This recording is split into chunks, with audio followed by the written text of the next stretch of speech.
Hi, I'm Storm. And I'm Mike. And we're from Advanced Group. What are we talking about today, Storm? Today we are talking about these placards. Yep. And we have a lot of variety here. Yep. So what are these generally used for? Good question. So we've got a few different ones. I'll move this one to the side for a minute. So we'll start off with maybe like the smaller ones. These are stickers. Mm-hmm. So these ones we would put wherever you have storage for something that's dangerous goods. So there's multiple different types of dangerous goods. There's different classifications as well. There's UN numbers. I think there's transport codes. And then they're categorized from 1 to 9, but then you can sometimes get, say, for example, I don't know if we've got the example here, but you might get something that has a subcategory. So say, for example, I can't remember what the subcategories are off the top of my head, say 6.1, 6.2, 6.3 or something like that. I think in the explosives they have some subcategories.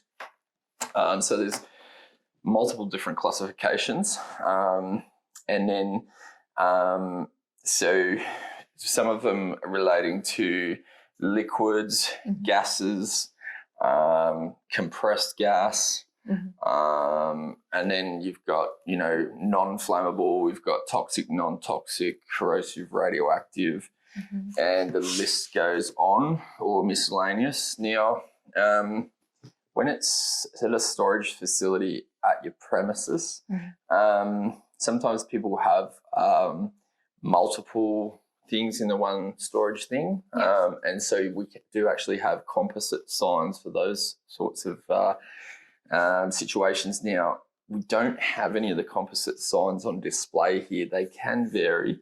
We could probably put a graphic up on the screen of a composite sign. There's a few different ones.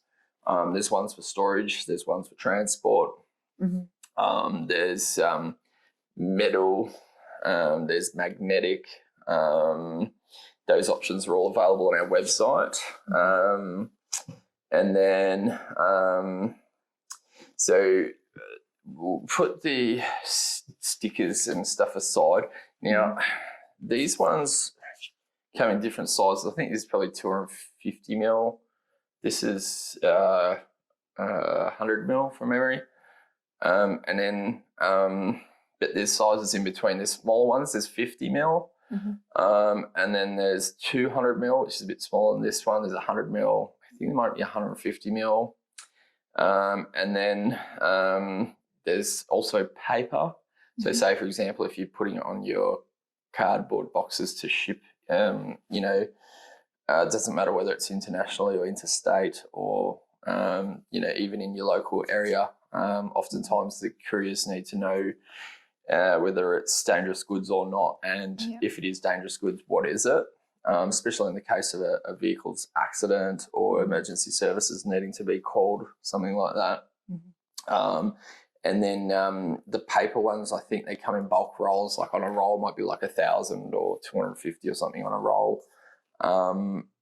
Some of the smaller ones, I think you can get the stickers on a roll. But the stickers, and there's all different ones, obviously. So we've just got like a small selection of ones for this video. But there are all of the different ones you can get in stickers in all the different sizes. And they're all on our website. So if you're needing to look them up, you would type in placard, which is the generic term for all of these sorts of things that need a classification for dangerous goods for either storage or transportation. A lot of all these other ones, we've got metal, we've got plastic, and then we've got different sizes. So we've got 250 mil and then 270 mil. And then for mounting the signs onto the vehicles, we've got a couple of different options in these holders. So these are placard holders. Now, this particular one is 270. This one's 250 mil. So both are legal in Australia. And depending on what signs you have, how much room is on your vehicle, as to which one you would choose. There's not really much difference between the sizes, so it's a bit funny that there are two different sizes, but because things are made in bulk, unfortunately that's just the way that it is. So I couldn't tell you exactly the reason why there's two different sizes, but there are. Where would you attach it on the vehicle? One on the front, one on the back, typically. Yeah. I know that there are sometimes issues with trying to mount these on vehicles, especially like trucks, things like that. Unfortunately, you've just got to figure it out. If there was not one already existing, you're going to have to figure it out. I mean, say for example, is to have you can probably see this on the video. There's some indentations in the front, and these at the back it's standing off. The reason for that is so you don't trap water in the middle and then cause excessive unnecessary rust from water being trapped between the two different metals. So it's designed so you can use either a bolt or a pop rivet to bolt it. In the past, when I've had to, I have actually used some thick double-sided tape on the back so that they could get double-sided taped on. You can't use any double-sided tape. You'd have to use a very high-quality, very high-bond tape. We do sell, actually we don't sell it, we do use it in our industry. We use a 3M brand, very high-bond double-sided tape, but it's expensive. It's nearly $100 a roll, so not everyone would have access to that sort of a tape, but I have done that when I've had to on occasion. Or finally, if you don't want to have this option, you can do magnets. So you could have a selection of magnets and you could swap and change them whenever you can, different loads. We do have those options on our website, I'm pretty sure, against all of the different placards. Are the magnets safe for the vehicle? Like, are they quite strong? They're strong enough if it's a flat surface and it's clean. Yeah. If the surface is dirty, it won't stick as well. If it doesn't have complete coverage, it could potentially come off. So if the surface is completely flat, clean, and you have full coverage of the magnet, so it doesn't have any bits hanging off or anything, or overlapping anything, then it won't come off. And just as a word of caution, you should clean behind the magnet at least once a week, they recommend, with car magnets, vehicle magnets, just because you can trap little bits of metal particulates that are, just always in the air, especially on a road. You get a lot of sort of stuff that's like floating around on the road from vehicles, and it sort of gets airborne, and those metal particulates can sort of stick to the magnets and cause rust. So are these the only ones that are suitable? Could you use these with the double-sided tape that you've got, or stickers or anything? So that's where we could talk about this one, I guess. So this is to Australia and New Zealand standards. So around the world, obviously, there's different standards. And this has some clips. It's metal hinged in the middle, and then if you're wanting to change your message, you can flip it. So this is called a flip file placard. It's on our website. And for people that are regularly wanting to change their message, instead of having to have a full range of the inserts, the plastic or metal inserts, if you have something like this bolted to your truck, then it can be more economical and it can be more convenient. So if you are in a transportation company that's always having different messages, I would recommend this one over those ones, purely for both those reasons. Cost, it's more cost effective and more convenient. So and you have to have one on the front and the back? I know people do try and get away with not having it on both ends, but it really would definitely be ideal to this is so important for for emergency services, if they come across the scene of an accident, they need to know what they're dealing with in advance without putting themselves in harm's way. And can they actually get in trouble if they don't use signage with this? Yeah. So if you get pulled over by one of the traffic, police officers that deals with transportation, then they will definitely give you a fine. Definitely, if they find you've not done the right thing, and I think a lot of these companies have to have a log as well of what they're carrying, and it needs to match up, etc. So, following the rules is so important for emergency services, people who are, putting themselves in danger on a regular basis when they're attending accidents. Yeah. And that's all fine to be out in the weather, like for a while? All of these products are weatherproof. Yep. Some of them, if they're just printed onto, say, this one's printed onto plastic, the red might fade after a certain amount of years. Yeah. Typically, we would recommend that things are laminated if they're outdoors. So if it's just something that's printed onto a material, it's done for a budget cost. And with direct sunlight, that ink might not last too long, like a few years at the most, if it's in the direct sun. Whereas if it's laminated, and we do laminate some of our things, then obviously it's going to last a lot longer. But not everything is laminated because stuff is made to a price. But you can always ask for optional extra laminate just to protect something for scratch resistance and longevity from the sun. However, if it's not going to be in the sun, you probably don't need it as much. Or if it's not in direct sun that much, then you might not need it that much. So if these are being stored inside, does it come with anything to attach them to anything, or do you just buy the double-sided tape on its own? Yep. So we sell an instant glue. It's called Grip and Grab. So you could use that if you wanted to buy that, or if you had access to a high-quality 3M double-sided tape, the VHB, you could use that. Or if you specifically asked us for a custom price to, pre-fit some double-sided tape to them, we could do that.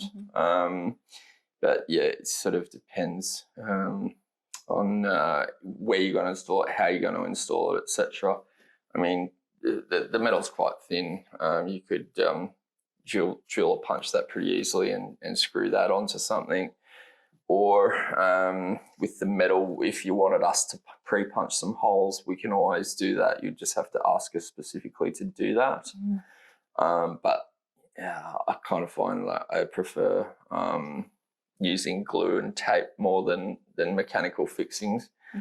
Some things you got no option just because, say for example, it's going on a mesh grate type metal mesh. Then you might want to cable tie that on or wire tie it on. In which case, we could pre-punch the holes, but you'd have to ask us specifically to do that. Would anyone ever attach them to a pole? Not much. No. Almost never. Yeah. So these are just generally for like storage rooms, cars. Both transportation and storage. Now, if you are storing them on your facility, at a certain level of storage, say for example, if you had 200 litres of flammable gases or liquids, that would be well above a threshold where you would need to have a sign at the front of your property which says Hazchem. We could probably put a graphic up on the screen. We don't have it here with us. So you'd be obligated to have a sign that's visible from the street, and there's Australian standards for how big that needs to be, the text, etc. Somewhere at the front of the street. Plus, you would also want to have a composite sign somewhere near the front entrance, I think it is, of the property or the facility as well, just saying if there's multiple different types of hazardous materials stored on site, what those different things might be in a composite sign. So it could be a combination of a few of these different things that will be on your composite sign, and it will be somewhere on the front of the property, and also potentially have a MSDS folder which you probably, we don't have it here, we could probably put a graphic up on the screen of the MSDS folder, and you would also might need a storage holder for that as well. We sell them as well. We could probably put a graphic up on the screen of the storage holders for the MSDS, sorry. And so basically if you have that, it's like a little normally red thing with MSDS or SDS or some similar sort of thing on the front written on it. If that's at the front of your property with the folder in it, in the case of an emergency, the emergency service would attend the property. They would see Hazchem at the front. They would see maybe a composite sign, what are the things that they have to deal with. And then if they went to the MSDS folder, then there would be some information about possibly what's stored, where it's stored, etc., so that they don't put themselves in unnecessary harm's way if they're trying to attend something like a fire, where, potentially your safety person might not be available, but if they've got that folder to look at, then that's going to help them in that situation. Yep. Do we sell like similar signs like this? So say if there was an incident that happened outside. Yeah. Do we have other signs that are like this that would work for that? So like say someone poured gas all over the ground and like flammable gas, would you have a sign that could work out there like this? I'm not sure exactly the question. I guess one of the weird things about signage is there's literally a million different signs out there with all different messages. Some of them are off the shelf. We probably have potentially 10,000 signs on our website that are standard messages, at least 10,000 maybe. And then we still get customers asking us for a different sign with a different message, even though we have all of those messages already. And so anything that's not here that you need, we can easily customize it. Yep. So it's in that case, you can either follow the links on the website for going to the custom signs calculators, which it's all automated. And then you would be able to choose what dimensions, what material, and what the writing is, or if there's a graphic, and get yourself a custom quote off our automated quote calculator for custom signage. And that way, if you can't find it, what you're looking for, you can definitely customize anything that you want. So, and then you can either pole mount it, wall mount it, etc. If they wanted to buy them in bulk, would they get discounts? Yeah, 100%. So I guess, for example, if you are a truck company that manufactures trucks or trailers, you might want to, or even like a company where you want to on-sell them, you could buy them in bulk off us. There's two different discount levels. Sorry, there's more than two different discount levels. There's two different types of discounts. There's trade discounts for people who are regular purchasers of us. So if you think that you would be one of the types of customers that would be applicable for trade discounts, you can contact our sales staff and they can give you the applicable discount that's available for your type of industry and for your amount of turnover. And then once that's set up, basically, if you log into our website with your email address, you'll see your price, which will be cheaper than the retail price. And then for bulk, there's further discounts which will compound. And on every product page, say for example on this product page, there's a button which says view quantity discounts. And then if you press that button, it'll show the price levels for 5 plus, 10 plus, 30 plus, 50 plus, and 100 plus. And so, as I said before, those discounts will compound. So you can save yourself quite a lot of money if you're doing it that way. And if you needed to either on-sell them or buy in bulk, hundreds at a time, perhaps to have there for all the trucks and trailers that you're building, then that's going to save you a lot of money and be the best way to do that. Yep. Can they customize this as well, or does it come just like that? I don't think that they can. Yeah. I can't remember. But it's already got like such a massive range there. Anyway. I think this has the majority of them on there. Yeah. So I can't remember if you can or not. Yeah. I'd have to look that up. But perhaps if you are wanting to know a definitive answer on that, you contact our sales team. Yeah. Yep. Is there anything else we need to know about them? I think we've almost covered everything. If you want to buy any of these products, you can go to www.advancedgroup.com.au. And if you like this video, you want to see more videos, please hit like and subscribe. Thank you for watching. Thanks, bye. Bye.